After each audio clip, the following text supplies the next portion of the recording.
Today, we are breaking down the craziest times where interviewers poked the bear, asked the wrong question, or treated a savage like an internet meme and paid for it in real time. In 2016, Cash Money mogul Birdman walked into the Breakfast Club, refused to even sit down properly, and looked Charlemagne the God dead in the face. Before a single question could even be asked, Birdman let the entire room know he was entirely fed up with how they discussed his business on the air. He dropped the legendary line, "Stop playing with my name. Put some respect on it." When Charlemagne calmly asked if he energy checked street dudes the same way, Birdman snapped, declared he was done talking, and marched completely out of the studio with his entire entourage in under 2 minutes. Yes, sir. I want to start this off straight, telling all three of y'all stop playing with my name. Let's go on in, let's go. Stop playing with my name. Nigga, when my name come up, respect it. Let's go. Stop playing with my name. All three of y'all, stop playing with my name. I ain't gonna say it no more. I want to talk to you, your man, in your face. Absolutely. You understand me?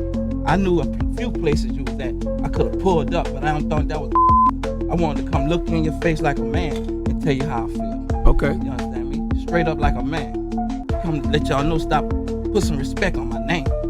You understand me? When y'all saying my name, put some respect on it. Did you pull up on Ross that way or Trick Daddy? And I'm pulling up on you, nigga. Y'all finished or y'all done? I ain't got no more talking. Let's rock.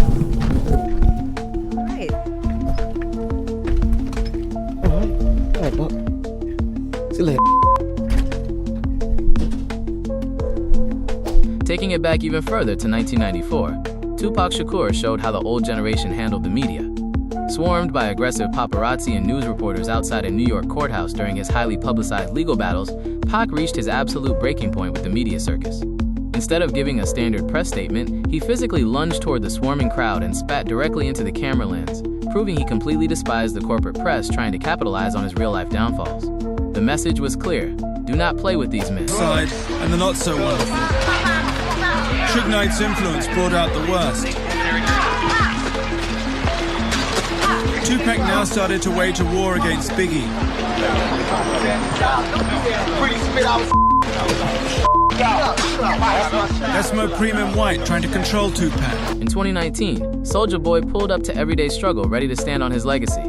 When DJ Akademiks tried to mock his fashion choices and clown him for wearing his signature Gucci headband too much, Soulja did not just argue back. He stood up completely, reached deep into his pocket, and slammed $30,000 in raw cash directly onto the desk in front of Akademiks' face.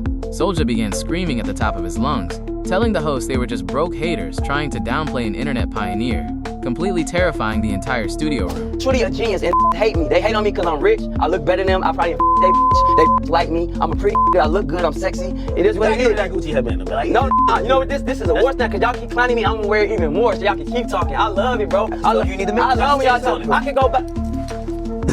Oh, it's a drink. Oh, hold up. For the rack shadow. Oh, can't go buy. You know what I'm saying? 30 of these headbands, bro. I got on as a symbolization, y'all. On that same platform at the BET Awards, the tension boiled over with the Migos. DJ Akademiks asked Takeoff a slick question about why his verse was left off their massive hit song, Bad and Bougie. Takeoff hit him with a legendary stone-faced response demanding, "Do it look like I'm left off Bad and Bougie?" He forced Akademiks to nervously stutter and repeat himself until co-host Joe Budden got visibly annoyed, abruptly dropped his microphone on the floor and tried to walk off the set like a diva. Instantly, Quavo, Offset, and Takeoff stood up in perfect unison, dropped their hands, and advanced directly on Joe Budden, forcing a small army of security guards to violently scramble to keep Joe from getting handled on live television. It's one of my favorite groups. I've been covering for so long. I'm glad they succeeded, man. Hey, man, you guys are nominated tonight. Have a good show.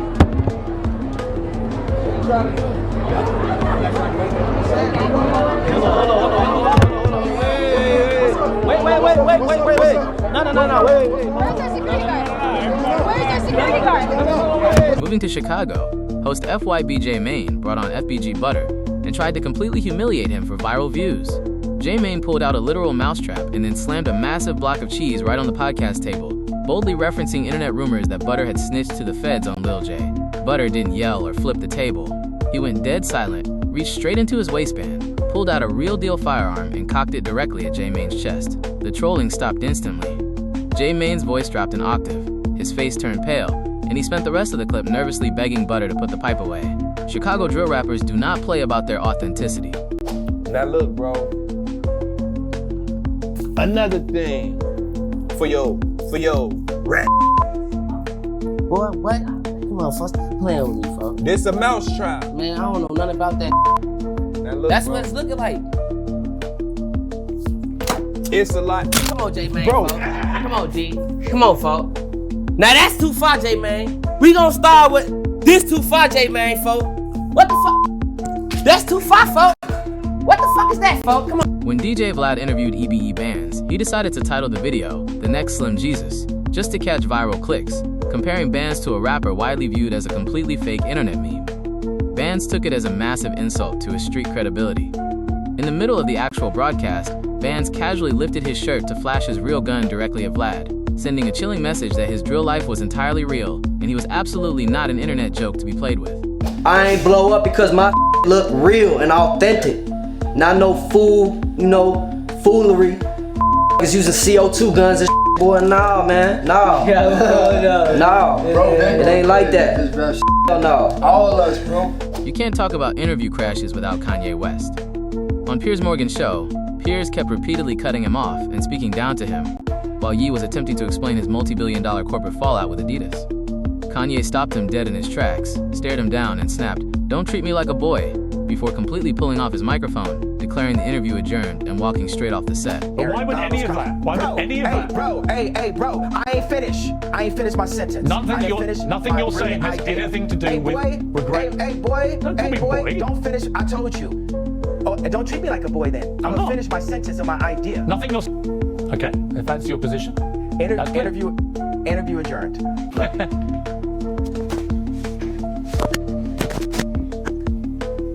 Weeks later, Ye pulled up to Tim Pool's podcast to discuss how corporate powers were trying to destroy his life.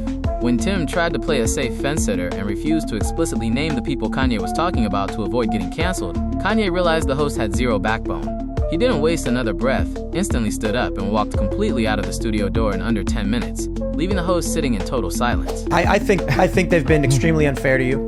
Who is they though?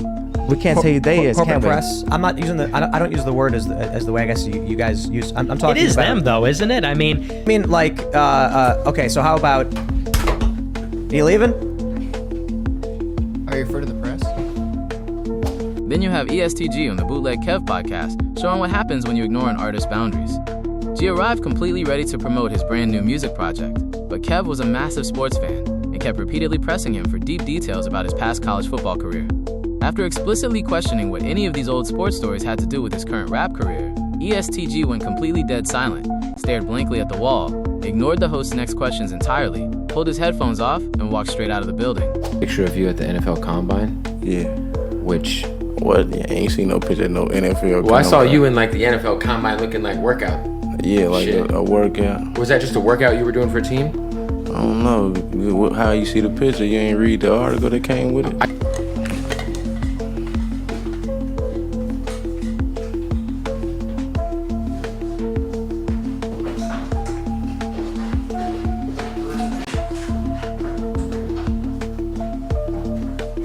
Even the legends have an absolute limit. When Snoop Dogg arrived 5 hours late to a major corporate Adidas promo event in Norway, a local news reporter immediately confronted him about his tardiness on camera instead of asking about the music. Snoop looked at him completely unbothered and told him straight up to just be happy he bothered to show up at all, since he didn't even have to fly out to their country. When the reporter kept nagging and pushing his luck, Snoop calmly turned to his security team and ordered them to throw the dude completely out of the room right then and there. 5 hours late here. And man, shut the f up. Come on, man. No, we just saw you on Twitter from the border. About 5 hours late. I'm here. They could be happy I'm here and ask some real questions. Yeah, I was just wondering why you were so late. All right, next one. Thank you very much. Thank you. First question. Look at Atlanta rapper Baby Kia on the Lil Pistol podcast. The host is famous for trying to roast and play around with underground rappers for his content, but he crossed a massive line by asking Baby Kia a highly explicit and disrespectful sexual question. Baby Kia didn't laugh or smile. His face went completely serious as he locked eyes with the host, shifted his body weight, and intensely asked the host exactly what neighborhood he was from. The host's whole cocky mood dropped instantly, and he began nervously apologizing on camera because he knew Kia was absolutely ready to crash out. A female ever try to eat your before? Hey, bro. Where the hell you from? Myth. Say that shit back. I don't know. I don't play that shit though. Like, I ain't gonna lie, I'm scared of nothing. I ain't gonna lie. Jacksonville rapper Brokus F showed up to his interview with H-Rich Kevin already heavily irritated and intoxicated. When the host started asking deep, incredibly detailed questions about his active street life, Brokus F felt the questions were getting way too federal and ordered the cameras to be shut down. The situation reached a boiling point when Kevin condescendingly asked the rapper if he needed him to order an Uber to get home. Brokus F flew into a rage, stood up to physically fight the interviewer on the spot. I look like I need an Uber. I understand, but I can help you out, man. You know what I'm saying? Like, it's not that serious. That is, all these microphones, I don't even want to do it. Checking out on rap, man. Skinny from the 9 lost it completely on the Craft Culture podcast.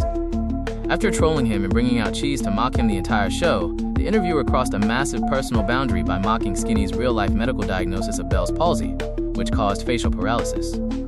The interviewer bluntly stated that the facial paralysis explained why his music had been so trash for the last few years. Skinny completely lost his mind, lunged entirely across the coffee table, swung wildly at the interviewer's face, and threatened to smack the entire camera crew and management staff.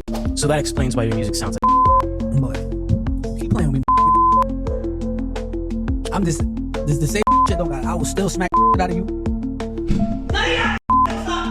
You understand your whole style? Smack out of this, smack out the cameraman, smack out of this goof. This nigga, all y'all smack. Press play on y'all. Stop fucking playing with me. We're supposed to be security. On the Trapland podcast, host Coco Show tried to act tough for the camera against his guest Young Vlad, who he used to actually be cool with in real life. Coco wanted viral clout, so he started berating Vlad, telling him that if they really got into it, somebody was going to die, before dropping a highly explicit insult about Vlad's mother. Vlad didn't argue back. He calmly stood up from his chair and landed a devastating, lightning-fast uppercut directly to Coco's jaw, sending the host flying backward and instantly ending the tough internet talk. That's why I let you rock. So leave it alone. Yes, on my soul. Hey, yo, listen, y'all. I've been doing this for 4 years, y'all. I've been talking shit to everybody who has ever put a hand. We capped the main list with the most violent crash out in podcast history. Almighty Suspect versus Lil Kelpy on No Jumper. Kelpy was an internet kid trying to play a hardcore street pimp character for views, and Suspect, who actually comes from that world, was completely disgusted by the act. When Kelpy tried to stand his ground and call Suspect a slick name, Suspect didn't even let him finish the sentence. He vaulted entirely over the table, smashed the microphones, and rained down a brutal, relentless barrage of punches directly to Kelpy's face, leaving the studio equipment destroyed and Kelpy covered in blood on live camera, while Adam 22 screamed for security. Who are you? I'm Lil Kelpy. Who are you? Him. Kelpy the mother. Kelpy the clown. You ain't gotta know who I am. Ben Franklin knows who I am. He knows who the I am. I'm getting money every day. I said Ben Franklin knows who the I am. Who you calling a though? I'm calling you a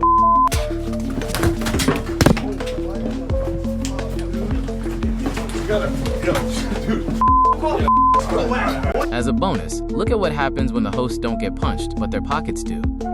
On Open Thoughts, G Herbo and producer Southside completely hijacked Funny Marco's show, relentlessly bullying him and mocking his clothes.